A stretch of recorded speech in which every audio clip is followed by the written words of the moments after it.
another episode in the What Lies Beneath series. I'm Trina Heine, your host.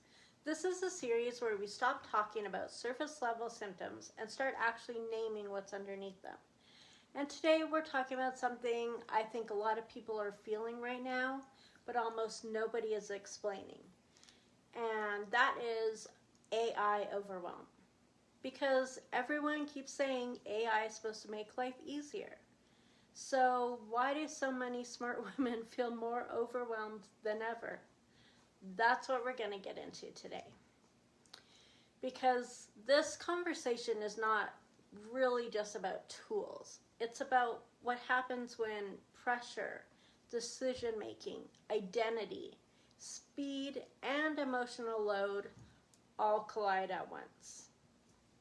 And if you've been feeling like your brain has 17 tabs open, your nervous system is fried, and somehow you're wondering why you're still not doing enough, this episode is for you.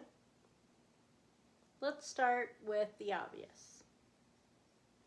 AI was sold to us like relief, like more efficiency, more leverage, less stress, more time, more help. And to be fair, some of that is true. AI can absolutely save time. It can help you move faster. It can simplify certain things. But here's the part nobody is saying out loud enough.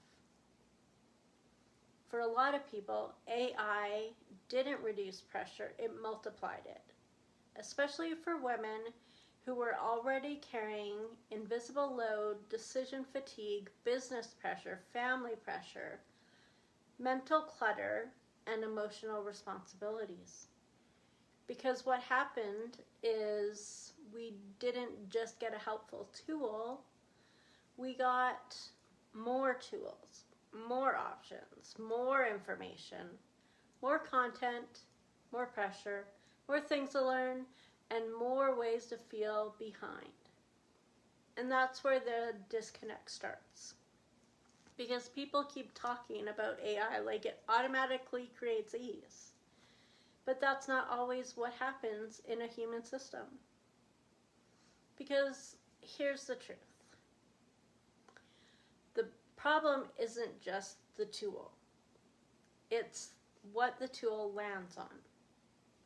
And if the tool lands on someone who is already mentally maxed out, it doesn't always feel like relief.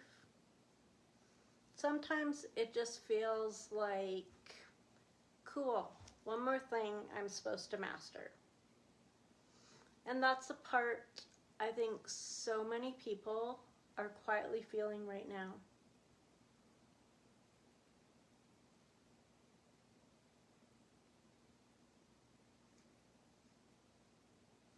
Now, this is where I want to go deeper, because I don't think AI overwhelm is random.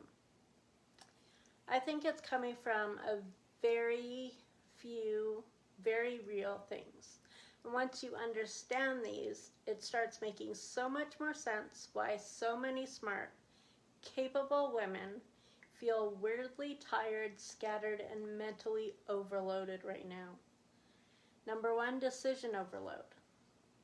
This is probably the biggest one, because AI doesn't just give you answers, it gives you more choices.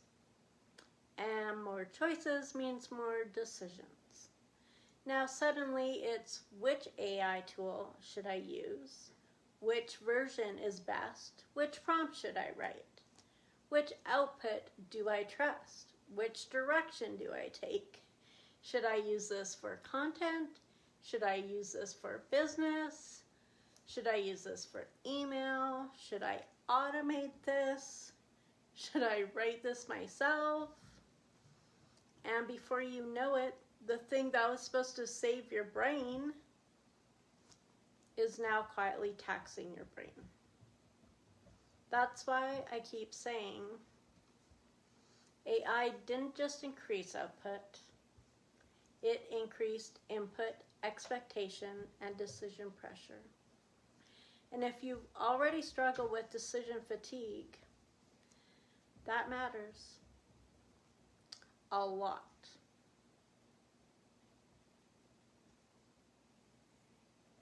Number 2, identity overload.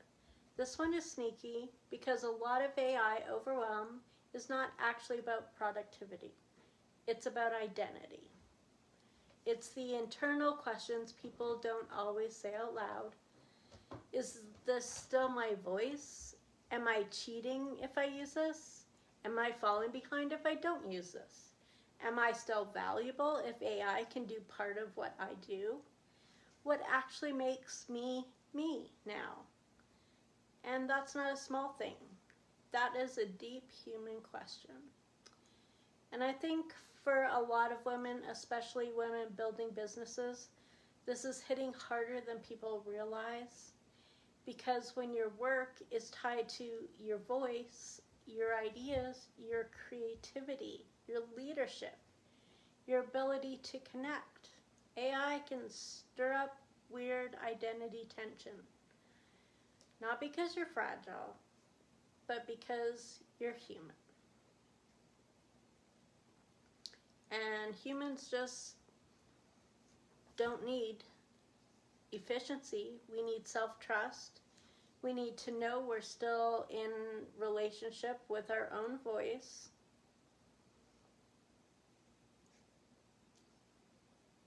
Number 3 is speed pressure. This is another huge one.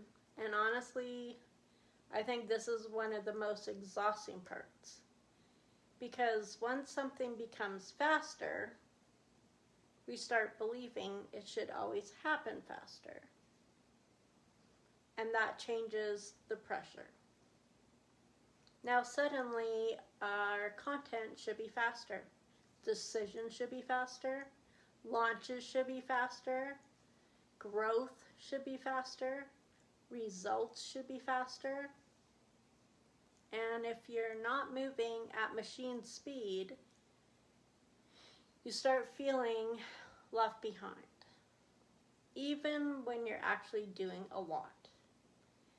That's what AI has done for a lot of people. It didn't just speed up possibility, it sped up expectation.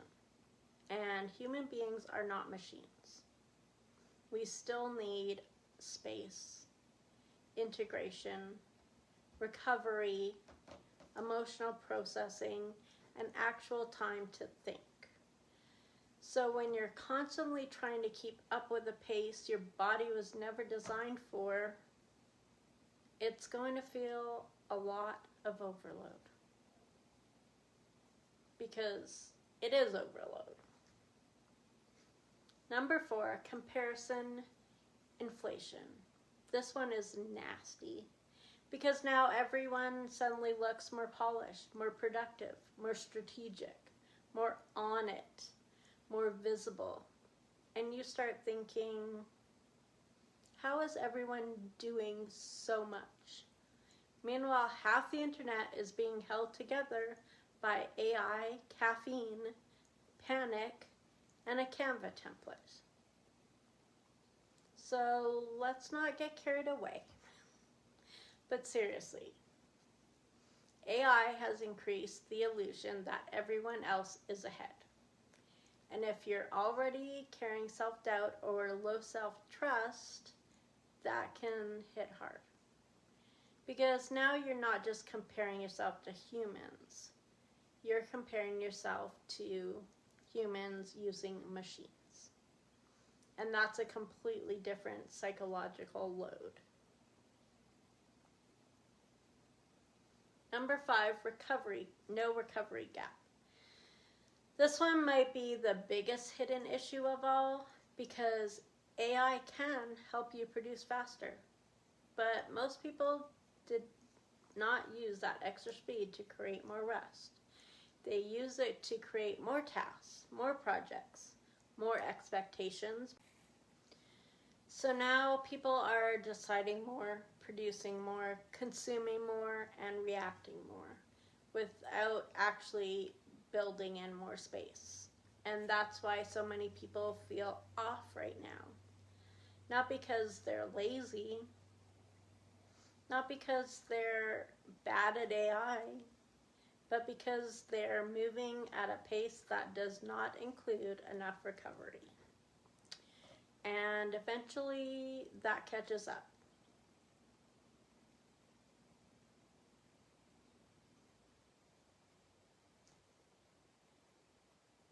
So now let's get to the real question. What actually lies beneath AI overwhelm? And this is where I want to say something really clearly. What lies beneath AI overwhelm is usually not laziness, lack of discipline, inability to adapt, or being techy enough. That's not what I see. What I see underneath AI overwhelm most of the time is this: capacity. That's the word, capacity. Because AI overwhelm often exposes things that were already happening underneath the surface. Things like high emotional load, decision fatigue, low recovery speed, shaky self-confidence, fear of doing it wrong, pressure to stay relevant, fear of falling behind, mental clutter, invisible responsibility.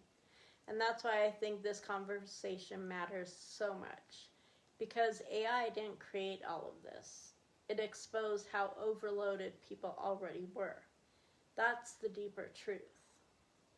And honestly, this is why this conversation is so important to me. Because we're living in a time where everyone is trying to optimize performance without asking what kind of state people are actually operating from. And state changes everything. Because you do not think the same, you do not decide the same, you don't create the same, you don't lead the same when your system is full. And that's why I keep coming back to this line. You don't make bad decisions randomly. You make them when you're overloaded. And that's true in life. That's true in business.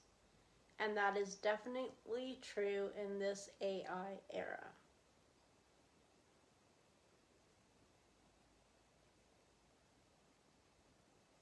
Now, if you're a woman building a business right now, this part matters a lot. Because AI overwhelm doesn't make you feel tired. It affects your content, your consistency, your clarity, your confidence, your follow through, and your actual decision quality. And those aren't small things. Because if you are constantly second guessing, mentally noisy, trying to do everything, trying to keep up and making decisions from a flooded state, that will show up in your business. It'll show up in messy offers, inconsistent messaging, scattered strategy, burnout cycles, abandoned ideas, and overcomplicated execution. And I think this is where a lot of women are getting tripped up right now. They think they have a discipline problem or a strategy problem or a productivity problem, when really a lot of time they have a capacity problem. They're too full. And those are the real reasons. Because here's the truth. You can't build a calm, clear, profitable business from a chronically overloaded state. You just can't. You can maybe force it for a while. You can maybe drag it.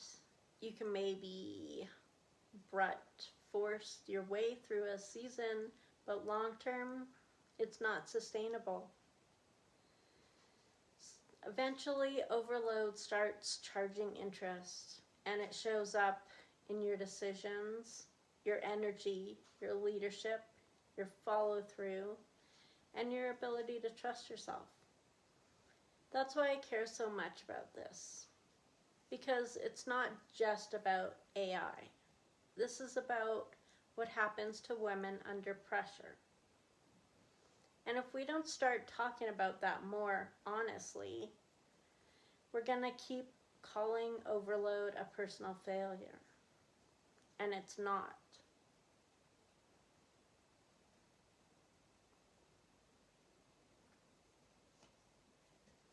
So let's close this out with what actually helps. No fluff. No, just have better boundaries and light a candle. Real things. Here are 4 things I think actually matter. 1. Stop trying to use every AI tool. Please hear me on this.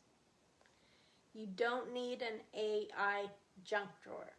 You do not need 14 platforms, 7 subscriptions, 19 saved tutorials, and 42 tabs open. That is not leverage. That is chaos with branding.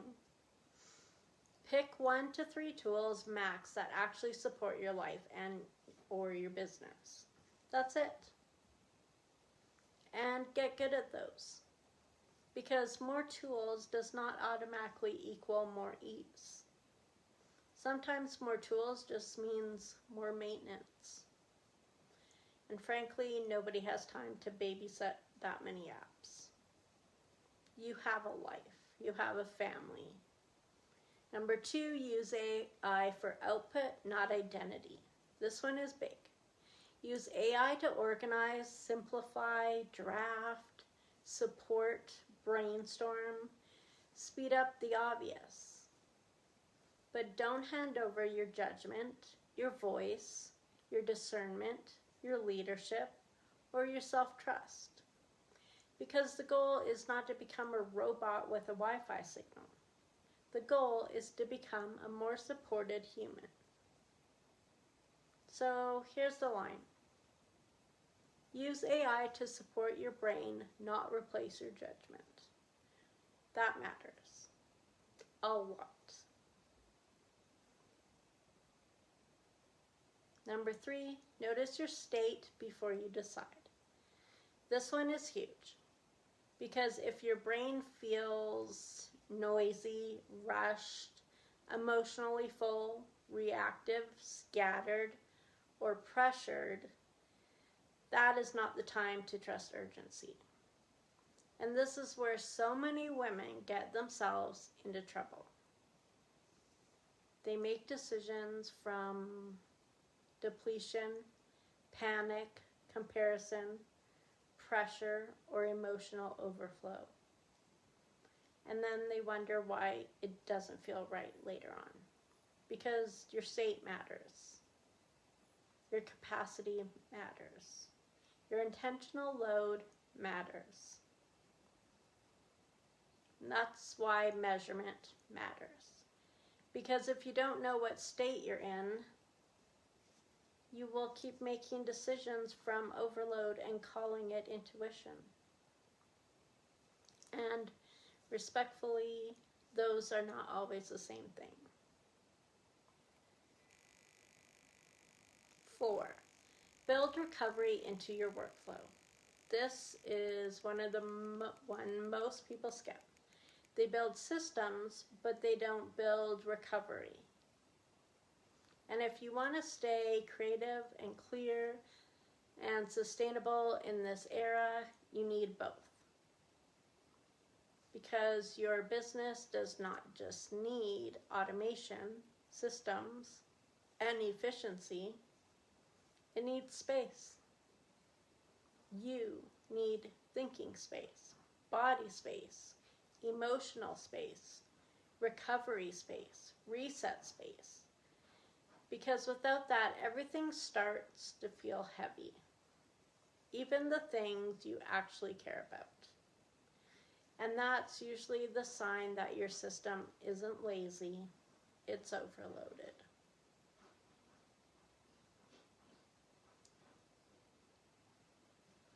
So if this episode hit you, If you've been feeling mentally maxed out, emotionally noisy, scattered, pressured, or just weirdly exhausted by this season, I really want you to hear this.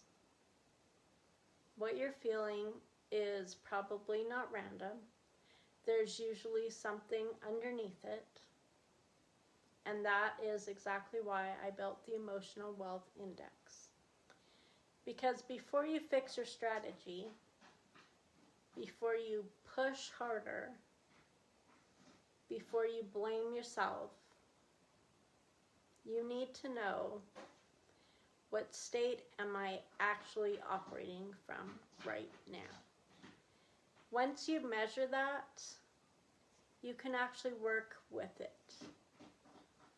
And that changes everything. So if you want to go deeper, you can take the EWI at taketheewi.com and start seeing what's actually happening underneath the overwhelm. And if this episode resonated, send it to someone who needs it. Because a lot of women right now do not need more pressure. They need language for what they're carrying. And that's what we're here to build.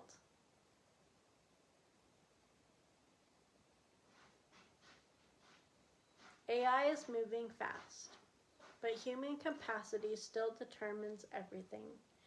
And if we don't start measuring that, we're going to keep calling overload a personal failure.